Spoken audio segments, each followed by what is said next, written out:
ನಮಸ್ಕಾರ ವೀಕ್ಷಕರೇ.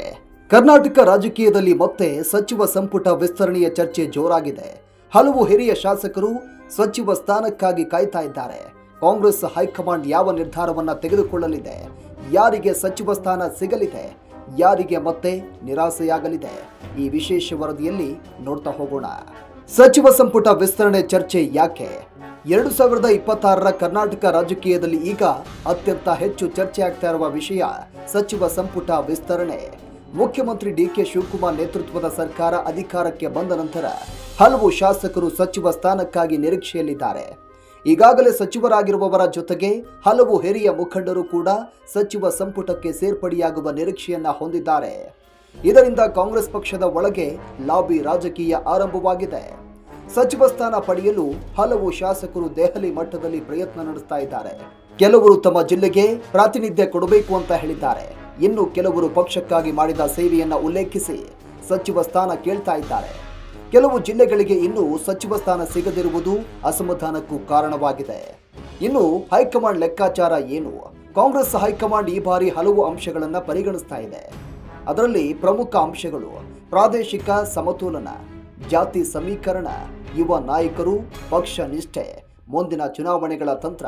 ಇವುಗಳ ಆಧಾರದ ಮೇಲೆ ಅಂತಿಮ ಪಟ್ಟಿ ಸಿದ್ಧವಾಗುವ ಸಾಧ್ಯತೆ ಇದೆ. ಇನ್ನು ಮುಖ್ಯಮಂತ್ರಿ ಡಿ.ಕೆ. ಶಿವಕುಮಾರ್ ಸಚಿವ ಸಂಪುಟ ವಿಸ್ತರಣೆ ಬಗ್ಗೆ ಎಚ್ಚರಿಕೆಯ ಹೇಳಿಕೆ ನೀಡ್ತಾ ಇದ್ದಾರೆ. ಅಂತಿಮ ನಿರ್ಧಾರ ಹೈಕಮಾಂಡ್ ತೆಗೆದುಕೊಳ್ಳುತ್ತೆ ಅಂತ ಅವರು ಸ್ಪಷ್ಟಪಡಿಸಿದ್ದಾರೆ.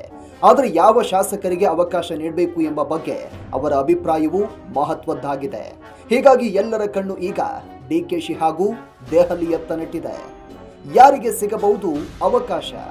ರಾಜಕೀಯ ವಲಯದಲ್ಲಿ ಹಲವು ಹೆಸರುಗಳು ಕೇಳಿ ಬರ್ತಾ ಇದೆ. ಆದರೆ ಕಾಂಗ್ರೆಸ್ ಪಕ್ಷ ಇನ್ನೂ ಅಧಿಕೃತವಾಗಿ ಯಾವುದೇ ಪಟ್ಟಿಯನ್ನ ಬಿಡುಗಡೆ ಮಾಡಿಲ್ಲ. ಆದರೂ ಹಿರಿಯ ಶಾಸಕರು, ಪ್ರಭಾವಿ ನಾಯಕರು ಹಾಗೂ ಯುವ ಮುಖಂಡರ ಹೆಸರುಗಳು ಚರ್ಚೆಯಲ್ಲಿದೆ. ಕೆಲವು ಜಿಲ್ಲೆಗಳಿಗೆ ಮೊದಲ ಬಾರಿ ಸಚಿವ ಸ್ಥಾನ ಸಿಗುವ ಸಾಧ್ಯತೆ ಇದೆ ಎಂಬ ಮಾತುಗಳು ಕೇಳಿ ಬರ್ತಾ ಇದೆ. ಇನ್ನು ಸಚಿವ ಸಂಪುಟ ವಿಸ್ತರಣೆ ಎಂದರೆ ಕೇವಲ ಹೊಸ ಸಚಿವರ ಸೇರ್ಪಡೆ ಮಾತ್ರವಲ್ಲ. ಕೆಲವು ಸಚಿವರ ಕಾರ್ಯಕ್ಷಮತೆ ಕುರಿತು ಪ್ರಶ್ನೆಗಳು ಕೇಳಿ ಬಂದರೆ ಪುನರಚನೆಯೂ ಆಗಬಹುದು. ಇದು ಕೆಲವರಿಗೆ ಆತಂಕಕ್ಕೂ ಕೂಡ ಕಾರಣವಾಗಿದೆ. ಹೀಗಾಗಿ ಹಾಲಿ ಸಚಿವರು ಪರಿಸ್ಥಿತಿಯನ್ನು ಗಮನಿಸುತ್ತಿದ್ದಾರೆ. ಸಚಿವ ಸ್ಥಾನ ಹಂಚಿಕೆ ಕಾಂಗ್ರೆಸ್ ಪಕ್ಷದ ಒಳ ರಾಜಕೀಯದ ಮೇಲೂ ಪರಿಣಾಮವನ್ನ ಬೀರ್ತಾ ಇದೆ. ಒಂದು ಗುಂಪಿಗೆ ಹೆಚ್ಚು ಪ್ರಾಮುಖ್ಯತೆ ಸಿಕ್ಕರೆ ಮತ್ತೊಂದು ಗುಂಪಿನಲ್ಲಿ ಅಸಮಾಧಾನ ಹೆಚ್ಚಾಗಬಹುದು. ಹೀಗಾಗಿ ಹೈಕಮಾಂಡ್ ಅತ್ಯಂತ ಎಚ್ಚರಿಕೆಯಿಂದ ನಿರ್ಧಾರವನ್ನ ತೆಗೆದುಕೊಳ್ಳುವ ಸಾಧ್ಯತೆ ಇದೆ. ಬಿಜೆಪಿ ಮತ್ತು ಜೆಡಿಎಸ್ ಈಗಾಗಲೇ ಸಚಿವ ಸಂಪುಟ ವಿಸ್ತರಣೆ ವಿಚಾರದಲ್ಲಿ ಕಾಂಗ್ರೆಸ್ ವಿರುದ್ಧ ಟೀಕೆ ಆರಂಭಿಸಿವೆ. ಸರ್ಕಾರ ಅಭಿವೃದ್ಧಿಗಿಂತ ಒಳ ಜಗಳದಲ್ಲಿ ತೊಡಗಿದೆ ಅಂತ ಆರೋಪ ಮಾಡ್ತಾ ಇದೆ. ಕಾಂಗ್ರೆಸ್ ಮಾತ್ರ ಇದು ಸಾಮಾನ್ಯ ಪ್ರಕ್ರಿಯೆ ಅಂತ ಹೇಳ್ತಾ ಇದೆ. ಮುಂದೆ ಏನು? ಸಚಿವ ಸಂಪುಟ ವಿಸ್ತರಣೆ ಕುರಿತು ದೆಹಲಿಯಲ್ಲಿ ಮಹತ್ವದ ಸಭೆಗಳು ನಡೆಯುವ ಸಾಧ್ಯತೆ ಇದೆ. ಹೈಕಮಾಂಡ್ ಅಂತಿಮ ಒಪ್ಪಿಗೆ ನೀಡಿದ ಬಳಿಕ ರಾಜಭವನದಲ್ಲಿ ಪ್ರಮಾಣ ವಚನ ಕಾರ್ಯಕ್ರಮ ನಡೆಯಬಹುದು. ಆದರೆ ದಿನಾಂಕ ಇನ್ನೂ ಅಧಿಕೃತವಾಗಿ ಘೋಷಣೆಯಾಗಿಲ್ಲ. ಹೀಗಾಗಿ ಕರ್ನಾಟಕ ರಾಜಕೀಯದಲ್ಲಿ ಸಚಿವ ಸಂಪುಟ ವಿಸ್ತರಣೆ ಈಗ ಹಾಟ್ ಟಾಪಿಕ್ ಆಗಿದೆ. ಯಾರಿಗೆ ಸಚಿವ ಸ್ಥಾನ ಸಿಗಲಿದೆ? ಯಾರ ಕನಸು ನನಸಾಗಲಿದೆ? ಯಾರಿಗೆ ನಿರಾಸೆ ಕಾದಿದೆ? ಹೈಕಮಾಂಡ್ ಯಾವ ಲೆಕ್ಕಾಚಾರ ಮಾಡಲಿದೆ? ಇವೆಲ್ಲ ಪ್ರಶ್ನೆಗಳಿಗೆ ಮುಂದಿನ ಕೆಲ ದಿನಗಳಲ್ಲಿ ಉತ್ತರ ಸಿಗಲಿದೆ.